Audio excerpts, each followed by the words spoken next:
Chapter 5, The Imaging Law of Prosperity.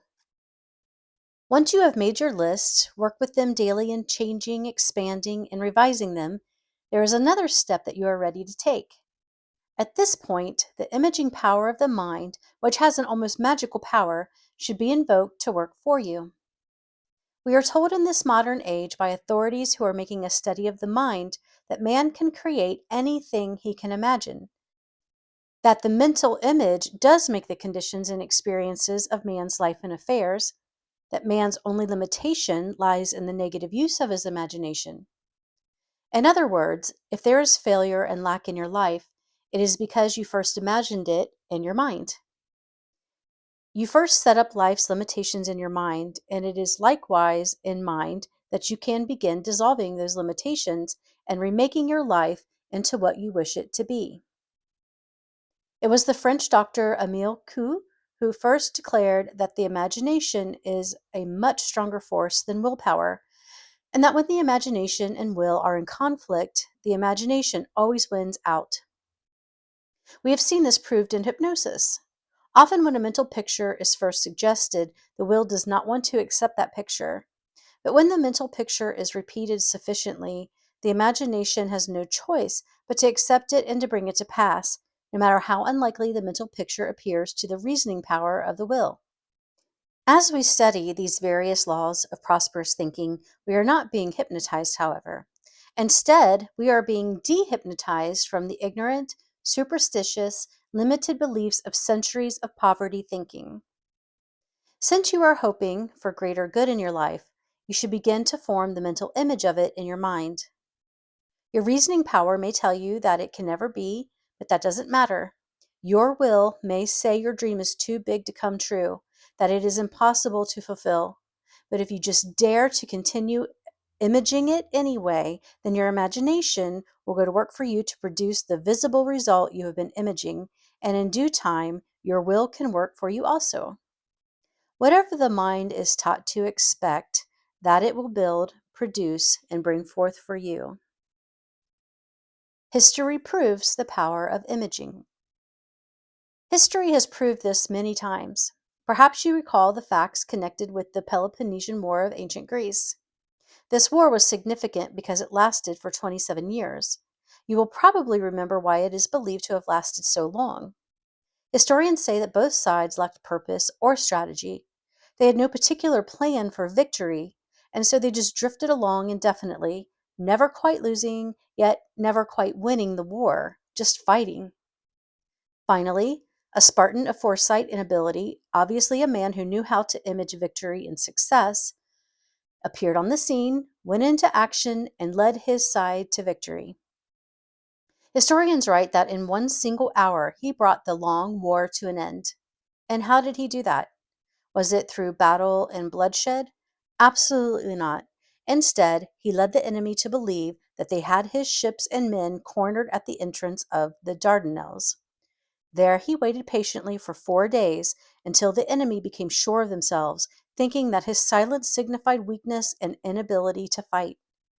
On the fifth day, when they sent most of their crew ashore to get food, Admiral Lysander suddenly came to life, sailed out, and captured almost the entire fleet of 180 ships without a single blow.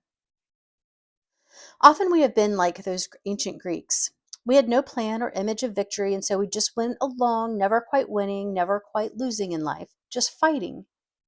It was in 500 BC that Sun Tzu wrote, "In all fighting, the direct method may be used for joining battle, but indirect methods will be needed in order to secure victory."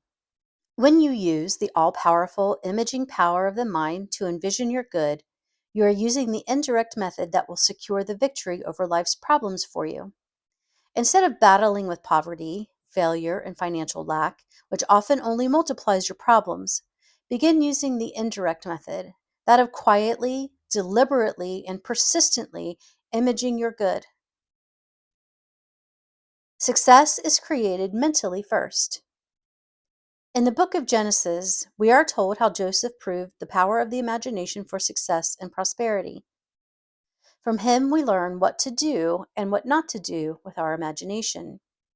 In Joseph's dreams, at the age of 17, he had dominion over the situations about which he dreamed. In one dream, his brother's sheaves were bowing down to Joseph's sheath. In another dream, the sun, moon, and stars were honoring Joseph. These dreams were symbolic of the dominion Joseph was to have later as prime minister of Egypt. Joseph dreamed of dominion, and so must you. Joseph dreamed of dominion when he seemed to have none, and so must you. Success is created mentally first, but Joseph made the mistake of telling his dreams to his jealous brothers, who resented his claims of dominion. So they sold him for 20 pieces of silver to some Ishmaelite merchants on their way to Egypt. Unlike Joseph, you should not tell your dreams and mental images of greater good to others, who will only try to tear down your pictures of grandeur with their doubt and unbelief. After Joseph was sold into Egyptian slavery, he apparently continued to image better than the best he was then experiencing. He proved that vision is victory. He also proved that the victim can become the victor. When he arrived in Egypt, he had to meet a number of unjust experiences before the tide turned for him. Only after years in prison and many tribulations did Joseph become prime minister of all Egypt, second in command of the most powerful empire of that age. Persist in picturing success. Sometimes the imaging power of the mind produces immediate results for you, but if, like Joseph, it takes longer, you can be assured that the results will be even bigger when they do come, provided you do not get discouraged and give up. The longer it takes your mental images to produce results, the bigger they will be if you hold on to them. The truth of this was recently brought to my attention by a businessman who revealed to me how the imaging law of prosperity took him from a truck driver's job to a wealthy retirement in 10 years. In 1940, this man was a truck driver. He lived in a rented house with his wife and children. They did not even own a car. He was making $25 a week and barely getting by. Then he heard about the imaging power of the mind, and he decided to find out if it was really as powerful as it was reported to be. He began mentally to image the standard of living he wanted for himself and his family. He decided that he wanted to own his business, that he wanted to be financially independent, that he wanted to own his own spacious, comfortable home, that he wanted to own at least 2 cars, that he wanted his wife to feel completely free to shop any time she wished without having to pinch pennies out of the grocery money or run up charge accounts all over town. In every possible way, he mentally imaged a high standard of living and income for himself and his family. Within a year, he had been made sales manager instead of a truck driver for his company. But he still did not have the house, cars, or his own business and financial independence. When Christmas came that year, he said to his family, "I believe that by next year at this season we will have our own home and our own cars sitting in the driveway." But at the next holiday season a year later, they were still living in a rented house with no car of their own. His children then reminded him of his previous prediction, and he replied, "Don't give up hope. Perhaps I made that prediction a little too soon, but we will have those blessings, and soon." By the next holiday season, they had moved into a new home, and there was not one, but 2 new cars in the driveway. This man stated that after he began imaging the prosperous standard of living he wished, while still a $25 a week truck driver, it actually took him 2 years to convince his own thinking that it was possible and to get his mind to accept those rich mental pictures.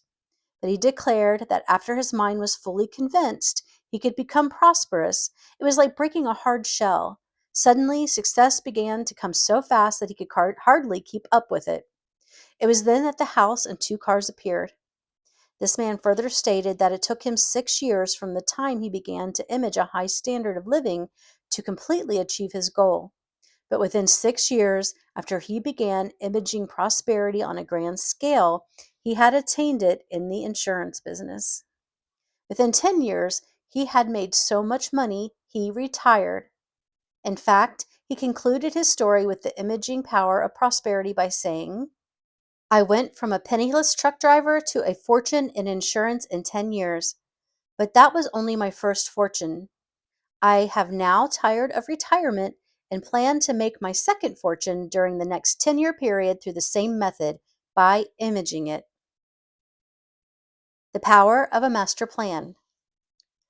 Charles Fillmore once described the terrific power of imagination when he wrote, "Imagination gives man the ability to project himself through time and space and rise above all limitations." One of Mr. Fillmore's sons, who is an architect and official of Unity School of Christianity, proved that this can be done. In 1926, Rickard Fillmore drew up a master plan for the growth of Unity Village. In this master plan, he drew all of the buildings, walkways, fountains, and even the shrubs that were to beautify Unity School. Finally, in 1929, two of the buildings, the Unity Tower and the silent Unity Building, were completed.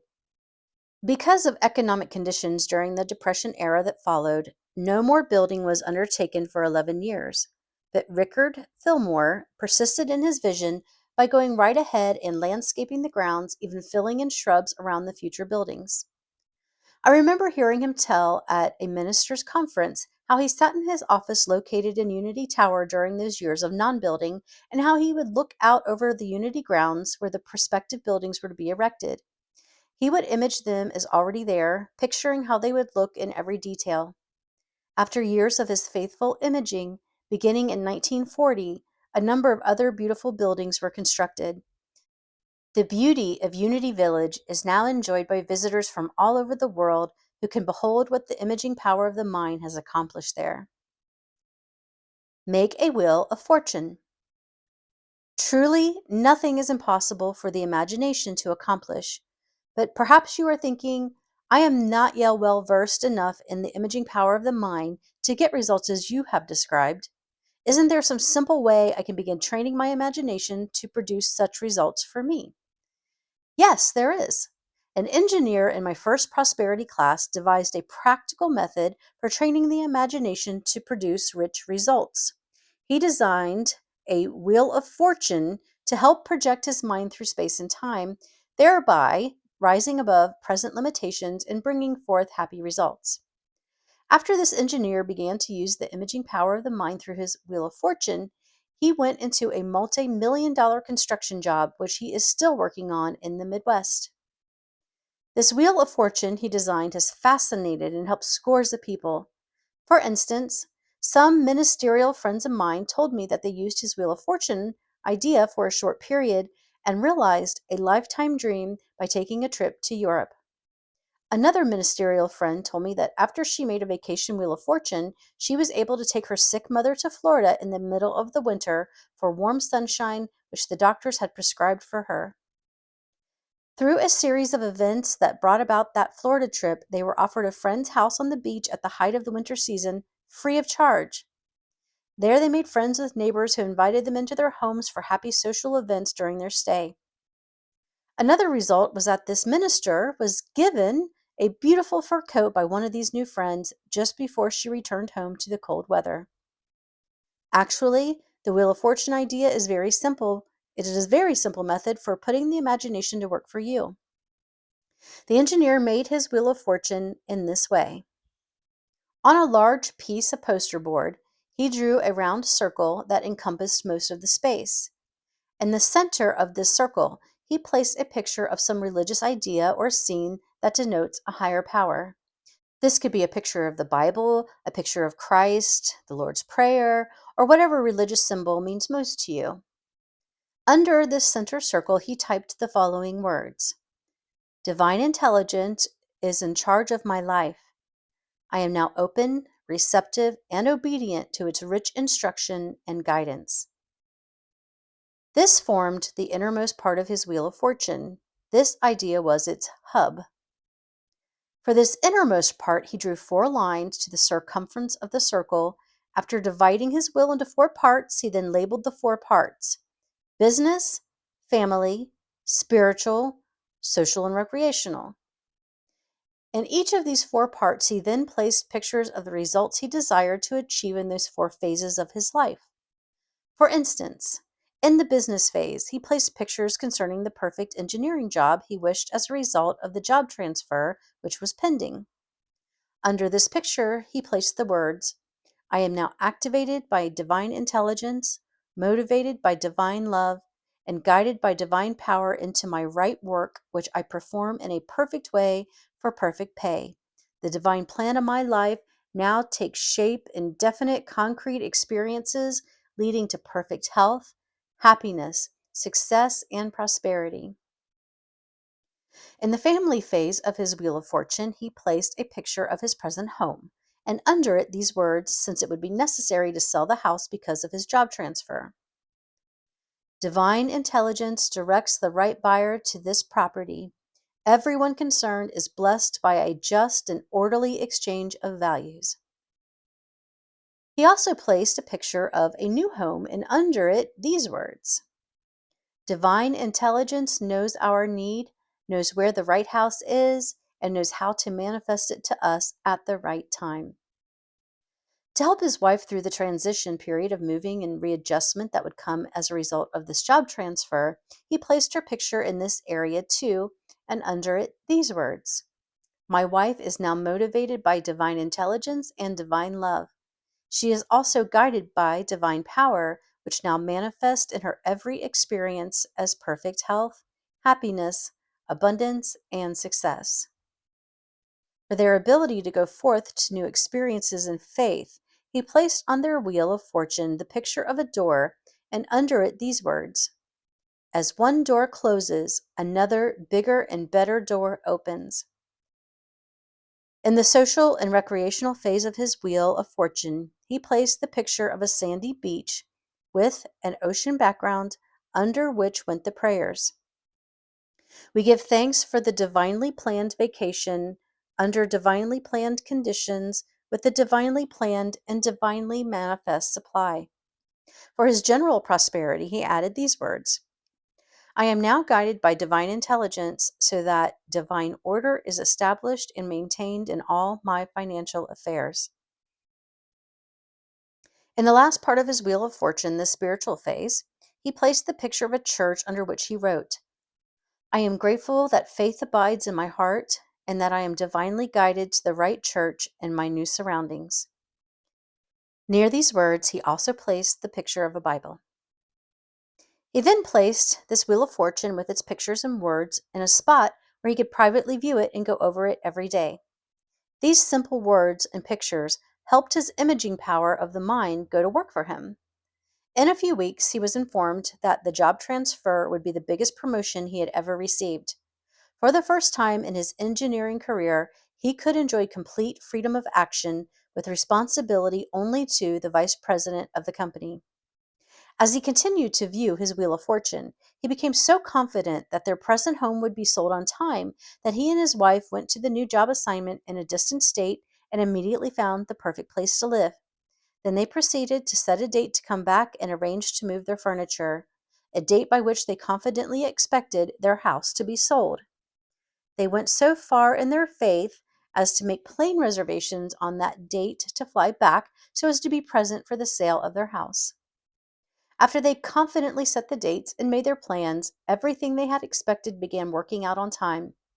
Their house was sold on time, and their furniture was moved to their new home on the dates they had planned.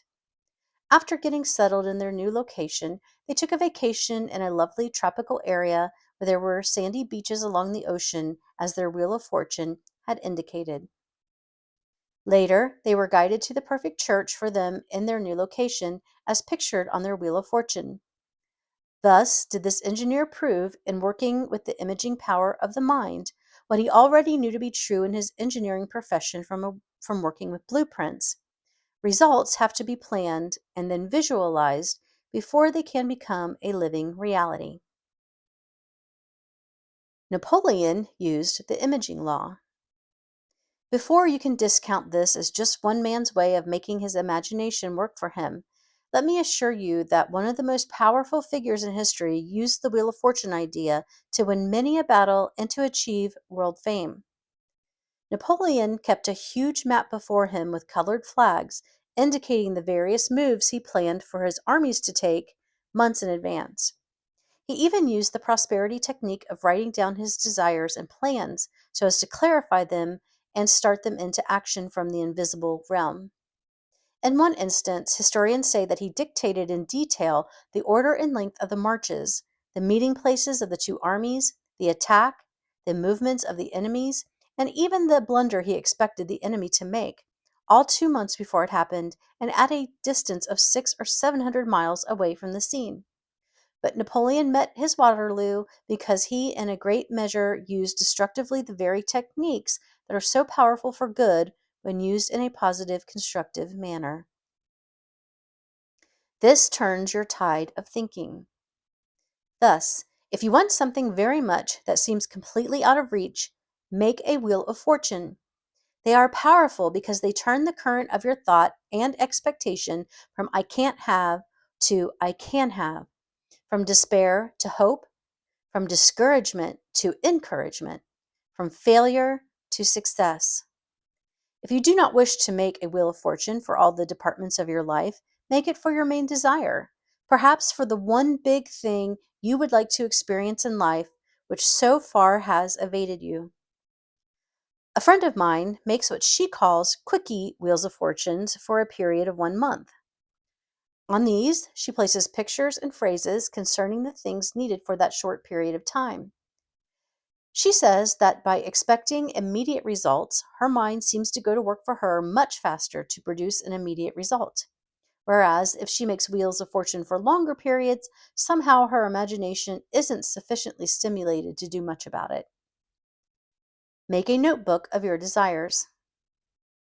If you are not free to make a large wheel of fortune to help you change your mental images, perhaps you would like to do it as a school teacher I know who made a notebook similar to the kind she constantly carries around in her work. Only this notebook contained pictures she had cut from magazines of the goods she desired, along with catchy phrases she had clipped and pasted about them. When she had a lull in her day, she would browse through her notebook of desires, which kept her imaging power uplifted, expectant, and at work for her highest good. No one around her was aware of what she was doing, and in this simple way, she was able to avoid becoming depressed, discouraged, or doubtful. Image in detail. A housewife who has used the imaging power of the mind with amazing results has often told me that she has to work for a long time to get her mind to image in detail a desired result. But she declares that once she can picture it with complete, detailed result, she can then dismiss the matter from her mind completely, knowing it will soon manifest itself. She states that she has found it worth the time and effort to daily picture as much of her desires as possible. Gradually, her imagination is able to image the whole picture in detail. As it does, so she states that often she personally needs to take little or no physical action to produce that result. More often, it is accomplished for her since her greatest work in the matter had already been done. I am discovering that the imaging law of prosperity is one of the most fascinating. The more you develop it, the more it seems that the whole world rushes toward you in a friendly fashion, only too happy to grant your desires. You constantly image. A very self righteous type of woman once indignantly said to me after a lecture I had given on the imagination, I don't believe in making mental images. That's nothing but mental force.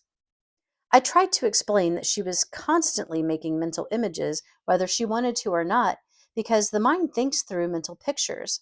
It is the natural action of the mind. But this indignant woman just rushed out. Later, I began to receive reports of what a hard time she was having financially. Finally, she spoke to a church counselor about her financial difficulties, and the counselor said, you will continue to have financial problems until you change your mental images. You are thinking about, talking about, and picturing financial lack, and your mind is producing what you are imaging. Change your images and think, talk, and picture plenty, and you shall have it. This time, the woman was desperate, and so she began to image prosperous results. Soon, she began to experience them. In due time, her attitude had changed completely, and she became a beautiful, harmonious, prosperous individual whom everyone loved, whereas she previously had been avoided on every hand because of her constant recitation of financial woe. I agree with that lady that we can use the imaging law of prosperity as mental force if we try to force good to us that belongs to someone else. If we mentally image what belongs to someone else as ours, we are asking for trouble. We never need to image someone else's good as being taken from them and coming to us. What belongs to another is not ours by divine right. If it was, it would have been given us in the first place. And since it is not ours by divine right, it would do us no good if we got it. How to image unselfishly. You need not covet another person's blessings because his blessings would not satisfy you even if you had them. What belongs to another never quite fits your needs. Instead, when you see something another has that you would like to have, do not covet it or mentally try to image and force it to you. You should realize that his good that appeals to you is simply an indication that a similar good is on the way to you and that you can have it. To help bring it to pass, declare to yourself, I too am in contact with the source of that good. The divine equivalent of that good is now on its way to me, and I gratefully accept it. My own similar God appointed blessings now appear. They are satisfying and appropriate, and for this I give thanks. Truly, there is no danger in using the imaging power of the mind unselfishly. It is only when you use it selfishly to try and force from another that which you desire that you run into difficulties. In like manner, you should never mentally image for another that which you would not want to experience yourself, since the mental image you send out inevitably comes back to you. Instead, you should image health, wealth, and happiness for others as well as for yourself. Image success in family problems. A distraught mother whose son's behavior had been especially disturbing began sitting quietly every day and mentally imaging him as she wished him to be. She thought of him as standing in a pool of light and love, as being calm, peaceful, confident, harmonious, happy. She stopped trying to make him that way in any of her outer actions or words. Gradually, he began to express those qualities and became calm, peaceful, confident, and harmonious, so that in a few months he hardly seemed the same child.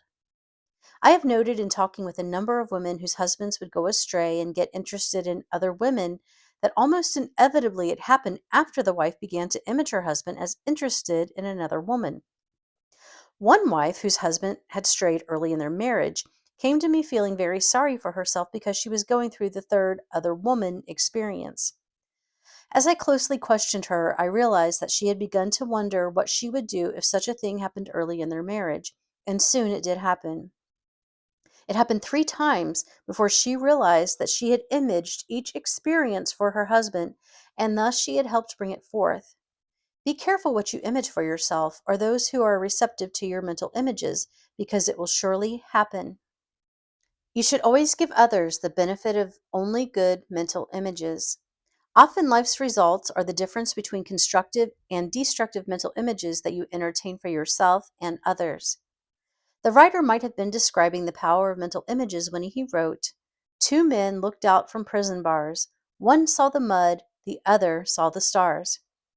What we see depends mainly on what we look for. Image success in financial affairs. I would also suggest to you that you begin daily developing your imaging power for prosperity and success by taking a little time at the beginning or end of the day, perhaps when you are writing out your plans and notes, to image them in definite form mentally. In other words, if there are bills you are listing to be paid, after making your notes, sit quietly and image the checks already written to those owed in this specific amount. Mentally image yourself putting those checks in envelopes and dropping them in the mailbox. If there is a definite need for some specific amount of money, mentally image a check written out to you showing a current date and showing the amount of money needed as received on that check. Your imagination loves to be given definite pictures to build a form, which the subconscious mind then gratefully accepts and gets busy producing as definite results for you. Actually, you have been using your imaging power all the time, and perhaps you used it to image lack of money, lack of success, and all the things you don't really want in life. Take your wallet and checkbook in your hands during your quiet time.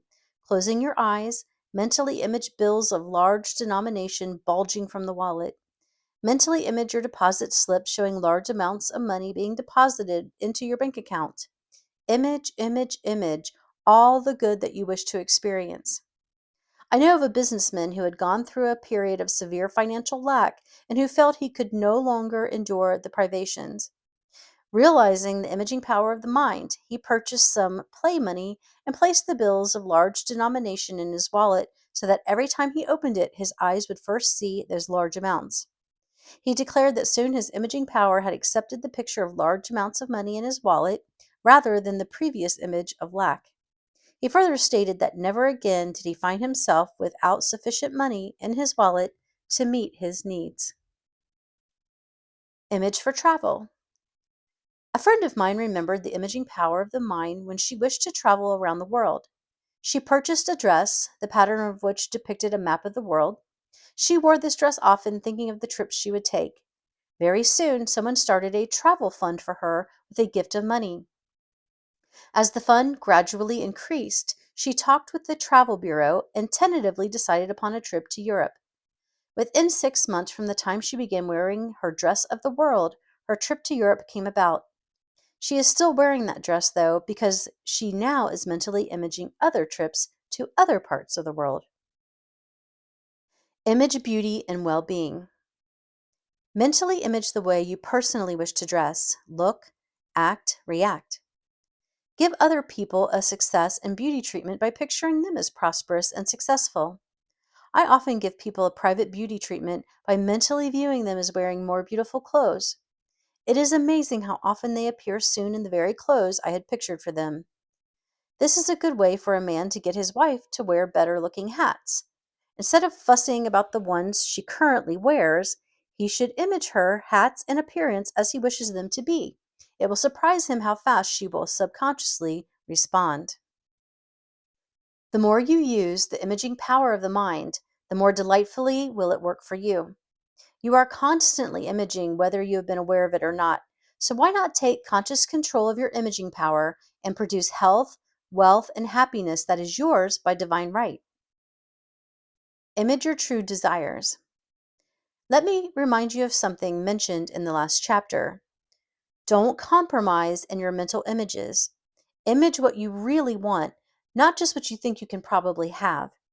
Pay no attention to your will and reason, which will try to talk you out of your mental images. Your active imagination will soon take control of your will and put it in its place if you will first take control of the imagination by feeding it the mental pictures of what you deeply and sincerely want. If you feed your imagination half hearted, lukewarm mental pictures, that's the kind of results you will get. Since they will not be satisfactory, then you will have to start all over again, imaging what you really want. So do it in the beginning and save yourself double work. Truly, the image does make the condition, but it is up to you to make the image. Realizing this, you can now know that there is no need to fight or force your good to you. Instead, just get busy and quietly image it in detail as you wish it to be, and then declare concerning those images, "This or something better, Father, thy unlimited good will be done." It is true that man becomes what he imagines, and that man's continuous imagination is sufficient to remold or create anything. But don't just take my word for it. Instead, join with me and many others who are discovering that the imaging power of prosperity is one of the most delightful and powerful of all.